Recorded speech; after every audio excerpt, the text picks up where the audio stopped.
The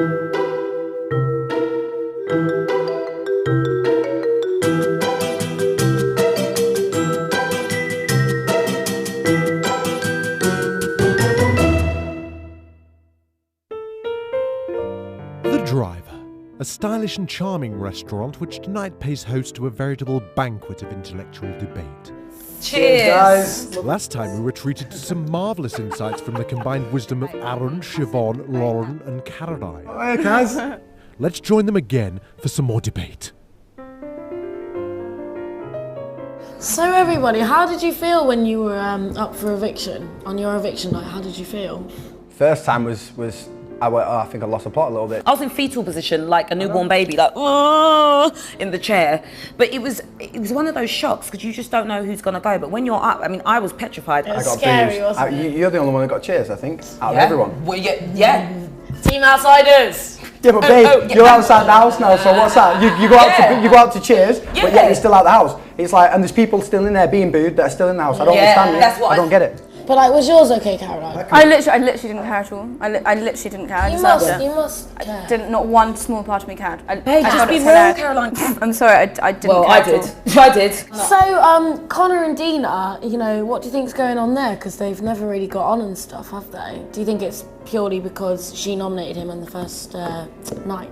He just doesn't like her, and the thing about it is, everyone's always trying to do like Inspector Clouseau and Columbo, like let's investigate. Yeah. Sometimes you just don't like people. You don't need to have a reason. You just don't like them. Yeah, well, that's it. We've got two sides of the table. Just point blank. You just don't like someone. Some people just don't get along. There's no hatred there. Connor's a nice guy. He's got a good heart. He don't personally like go out of his way to hate somebody, but at the end of the day, if you're stuck under a roof like that, like we said before, you can't go nowhere, and you just got to put up with somebody, then at the end of the day, all he's doing is putting up with her, and all she's doing is putting up with him. Some of the things that Connor has said is like, what was that with you and Dina? See, Because Dina said that you proper hated her, and I don't hate nobody. I don't hate nobody.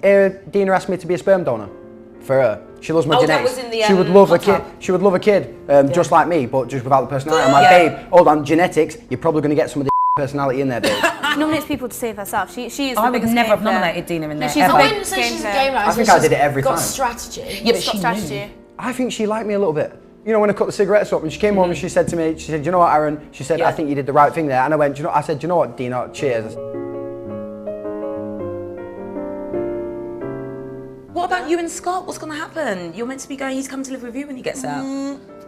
Scott hasn't been fully complimentary about Caroline. Oh, yes. But do you think that's because he knows what the public knows? Or? Yeah, but that's not very loyal. So, do you think he's got a game plan then? I reassessing the situation, I think more so than anyone else. I'm not gonna lie. That his ridiculous conversations about history and the pool games. I think he's got a game plan more than anyone else. And he wrote he was going to win the show on his because I did the question time and he was like, where did Scott say he would rate? And I went for modest like 7th first. I buzzed off Scott. I thought he was hilarious. Like, he made me laugh. But sometimes he annoyed me at times. He had his little rapscallion thing, but I just look back on that and laughed so much. That was so embarrassing for him though. Yeah, he made himself look like a right He wants to come across as like a guy that's got his heart in his sleeve and doesn't care. I'm dubious of Scott. I don't know. I think you're only dubious of Scott because of what he said after you've left. Yeah, but also I've heard his voice in the diary room is completely different from his voice outside of the diary room. I don't get it. Well, his dad's not posh. And his reading He's voice. brilliant in the diary. I think he's and his reading brilliant. voice is just like from the Second World War, like an 80-year-old woman. Like I don't get it. Like, I just find it really odd.